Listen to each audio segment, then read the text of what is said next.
Welcome back on the AM show, and we're talking something crucial. Yes, COVID-19 has come, it's made its impact, but have you ever thought about what exactly child slavery does? The International Justice Mission is here, and we're hosting Emmanuel Kanga, aftercare specialist with the IJM, Leo Akon, Director, Advocacy and Partnerships with the IJM, because this, like I mentioned, is a very, very important matter. Guess what the statistics say? About 21% of children aged between 5 and 17 are engaged in some form of child slavery, and 14% of them in hazardous forms of child labor. That's why this morning we have this conversation, and I'd like to say a very good morning to Leo and, of course, Emmanuel. A very good morning to you. Good morning, Ben. Great. So how did we even end up here having this conversation? You've been doing a lot of work over the years. So, Salam, I'll start with you. Tell us a bit about the realities when it comes to child slavery in Ghana, and what urged you to embark on this mission? Yeah, so the problem of child trafficking has been in our country for decades, for years. And we started seeing the gravity of that right after the Akosombo Dam was actually constructed. That whole area used to be a forest, and then it was converted into a dam to provide source of power supply to the Akosombo Dam. And since then, a lot of people migrated, especially fishermen migrated into that part of the country and then started fishing. And in the course of time, they started engaging children in their fishing expedition because it's seen as a very cheap labor to engage children. And so many people came to the coastal areas and then take children. Many a time, they pay for these children and then take them to the lake and then engage them in exploitative labor where these children are used for fishing on the water. Like some of these children as young as 4 years. And sometimes they buy these children for as low as 300 Ghana cedis, 400 Ghana cedis, and they take these children away from their parents and then exploit them on the water lake. So it's been in the system for years, but I mean, we are grateful for the work that the law enforcement agencies are doing to combat this, and we are here to support them to address this problem in this country. We are grateful for effort being done so far. So your role basically is a supportive one. Of course, there is the law, the Children's Act, for example, 1998, the 2004 edition. And recently I saw what the ILO, the International Labour Organization, came out with in 2016. All of these pointing to the fact that children must not be exploited in certain ways. They are not slaves. In fact, when you look at the 1998 Act, sections 12 and 13, focus on that. But essentially, who is a child? Well, according to the Children's Act of Ghana, it says that a child is anybody below the age of 18 years. And a child is meant to be in school. A child is meant to experience leisure. A child is meant to play. A child is meant to have fun. A child is meant to grow and become whoever God has destined he or she to be. And it's not worth it to allow a 4-year-old child to go on the lake and be exploited, because these children are denied of health care many a time. These children do not go to school at all. And sometimes people say that, well, it's part of our culture. We all grew up working with our parents, or we all grew up working with an uncle and all that. But this is completely different. Now, imagine you as an adult, your child is taken away from you. You are given an amount of money, perhaps, and the child is taken to the lake, and the child doesn't get enough sleep. The child doesn't get balanced diet. The child is beaten. The child stands the risk of drowning on the lake, because many of these children do not know how to swim when they are being taken there. So it's very exploitative. That's where the hazardous nature Yeah, that's where the hazardous labor. And I say that our culture is much more beautiful than exploiting a child on the lake. And so it's not part of our culture that children should be enslaved on the lake, or somebody should go elsewhere and take someone's child under the guise of the person is poor. And poverty is not a justification to enslave a child, you know. So our country and our laws frowns upon it, and that's why we passed the Human Trafficking Act. That's why the Children's Act is there. That's why the government set up, the Ghana Police set up the anti-human trafficking unit of the Ghana Police Service. So really, it's a problem that exists, and government is doing its best to tackle it, and we are here to support government make that happen. All right, so that push there, we're joined by the IJM, and of course they are supporting government to end, trafficking, child slavery. Let's not forget the sexually exploitative angle of it, because that's also there. But let me come to you, Emmanuel. What exactly is the nature of this trafficking, especially here in Ghana, from what the IJM has seen over the years? So what happens is most of these children who are trafficked are deceived, they are abused, they are physically abused, they are beaten, they are emotionally abused, most of them are insulted, they are made to feel less of themselves, they are made to feel like they do not count, they do not matter.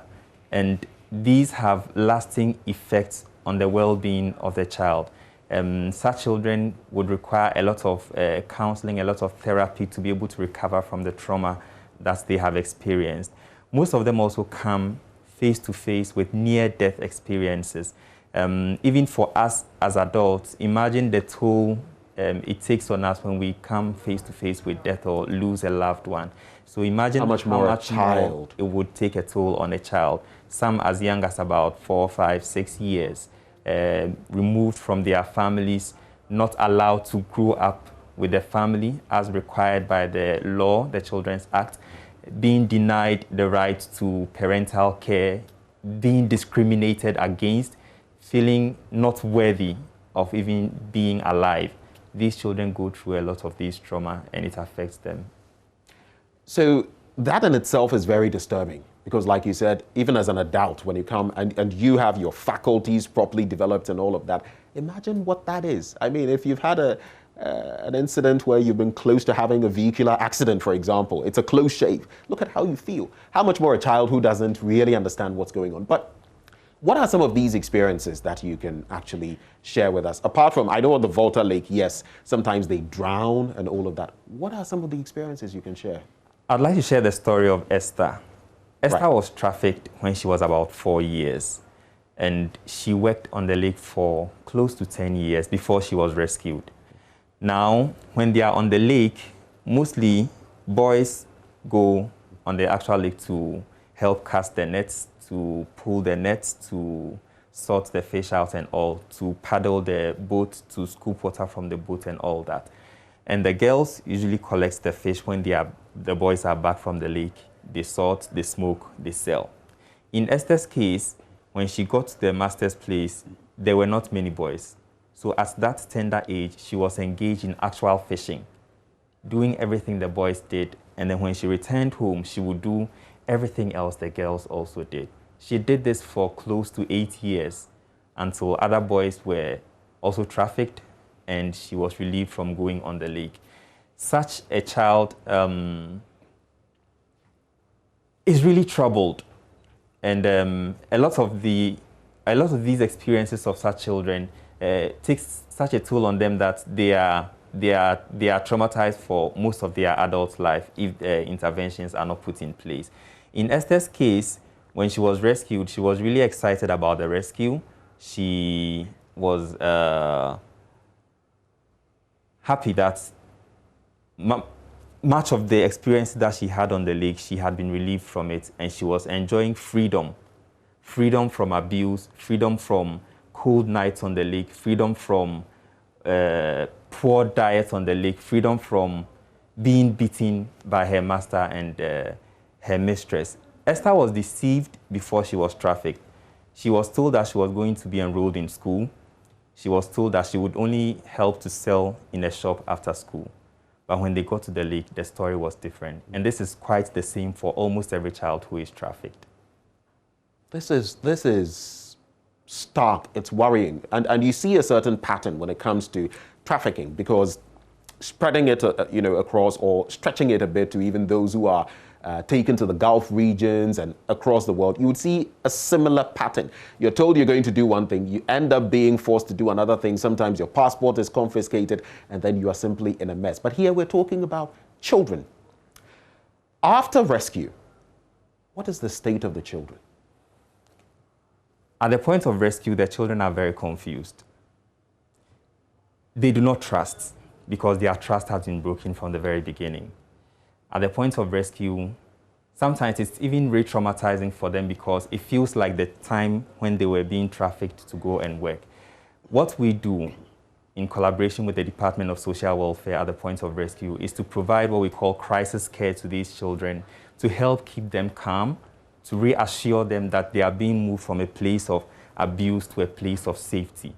Once we build this rapport with the children, we place them in a temporal care, and their needs are assessed to know a lot more about them, their families, where they are coming from, exactly what they did on the lake, to also help us to identify what particular needs they have, their physical needs, their emotional needs, their health needs. All these things are inquired of the children through a trauma-informed discussion.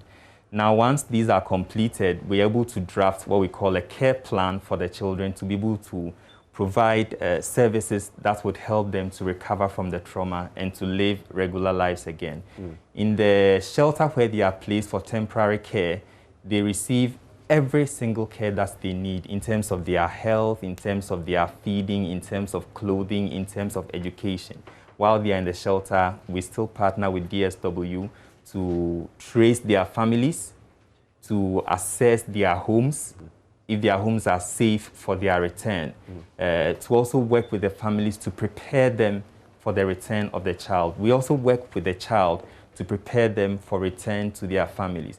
In situations where the family would require some support, be it psychosocial, be it educational, we provide all these services to these families before the children are returned. Because in any case, we do not want a situation where the children are at risk of being re-trafficked. So while we work on building the capacities of the children, we also work on building the capacities of these families to welcome the child, and the child ends up growing up within the family. Right. Let me come to you, Salam. Leo. Yes, Leo. How easy is it to reintegrate these children? Because I'm thinking, they've not been to school for a while, they've not engaged other children. I mean, some of them as little as 4 years, they've not engaged other children in playing and all of that. There's a bit of a seclusion. They are not what you would normally see in a child. How do you reintegrate them to ensure that educationally and otherwise they fit in again? Yeah. So before the kids are actually reintegrated, like Ima was explaining, they go through a very thorough recovery program at the care home, and the social workers, the social welfare, together with Ima and his team and renowned psychologists, work closely with these children and help them to recover psychologically as well. And then the team actually locates the original route, the original place where the children were trafficked, where they can locate their families and then do an assessment just to be sure that these children and their families are willing to embrace these children so that they can provide the best care for them, so that they don't feel secluded, they don't feel ashamed, they don't feel stigmatized and all that. So it's very challenging, but it takes a whole lot of process to arrive at that destination. Right. Where, there has to be a family tracing, the family would have to be engaged, the children themselves have to be psychologically prepared to be returned back home so that they can fit into their home. And not just even the families alone, but even sometimes the communities are also prepared to embrace and receive these children so that they can provide support. Is it always possible to do that? I'm assuming at some point you may hit a dead end with some of them. You try and you try, you can't find any relations and all of that. What happens in those cases? So usually in those cases, the Department of Social Welfare works with the care home to place these children in a long-term period, where these children stay in this care home for a longer period until a family is identified, and then these children will be placed in the family. The best care to provide for a child is within the family setup and not in the shelter or not in a care home. So the Department of Social Welfare always goes every length to locate the family, but if they can't find them, they stay in the care home for a longer period. So that's the procedure, that's the process. Well, sometimes when gauging impact, you look at numbers. Yeah. Let's play the numbers game. Last year, about 50, of these children who were enslaved, so to speak, that you assisted to, rescue. Yeah. Since 2015, what do the numbers look like? What is the impact you've been making as the IGM? Yeah, I think since 2015, we've been able to support the Ghana Police Service and the government of Ghana to rescue close to 400 children. Since 2015, we are around 365 thereabout. But we've been able to support government to rescue these number of children since 2016. And let me add that these children are precious. They are not just precious to the state, but they are also very precious to God. And all of us must see something, say something, because it's not worth to go to a family and then buy a child worth 100 cedis. I mean, a child's life is worth more than 100 cedis. A human being is invaluable. You can't put a value on a human being. So it doesn't make sense. It's not justifiable to say the families are poor or to say that, well, these people are poor, and so it's okay to exchange a child's life for 100 cedis. It's not worth it when somebody can just go to a restaurant and buy a meal worth 100 cedis. So for me, I tell people that see something, say, let's report these cases to the police. Once we see them in our communities, let's report them to the police. And as parents, I encourage parents to not justify their current condition to sell off the future of their children. Now that you mentioned this, the justicial system, if you like, what happens to these families, especially when they are found to have aided the trafficking? In fact, we know that in some cases, a parent or even some other people sell off the children. What happens? Yeah, so they're also prosecuted. If they are culpable, they are prosecuted together with the perpetrators. And we work closely with state attorneys. And just this year alone, at the beginning of this year, some culprits or some suspects were actually prosecuted. So the state attorneys or the Attorney General's department is working very closely with other law enforcement agencies to prosecute these perpetrators. And we believe that the deterrent effect is really important. And let me just share this brief story where in a community where children were taken from, these suspects were arrested and they were prosecuted, they were sentenced. And in that community, news went viral that these people had been prosecuted. And many people started taking their children back to school because they realized that, well, the laws of Ghana is being enforced. And so you can't take a child's life for granted. And so we believe that enforcing the law is also critical. And everyone must support in enforcing the laws. And that's one of the surest way of ending this canker. So let me just say that if you've been involved in this kind of activity, you may have got away for a long time, but the long arms of the law will someday find you. And when you're found out, you'll be prosecuted and you'll end up in a not so nice place. You don't want to do that. Let me come back to you, Emmanuel. Now, wrapping up on the testimonies, you know, the before and after story. Share some of these with us. You've spoken to us about Esther. I saw on our screens the bit about Gideon. I think, what are the testimonies some of these children have to share? The testimonies are very satisfying, especially for me as a social worker, where you see the children at the point of rescue and when they are ready for reintegration. There were some clients who were rescued. At the point of rescue, they were deceived to go and hide and a whole lot of other challenges. After they were placed in a shelter, they did not trust anyone. They were just difficult to manage. Within a space of about a month, when they had built trust and really realized that they were in a place of safety, these children became children again.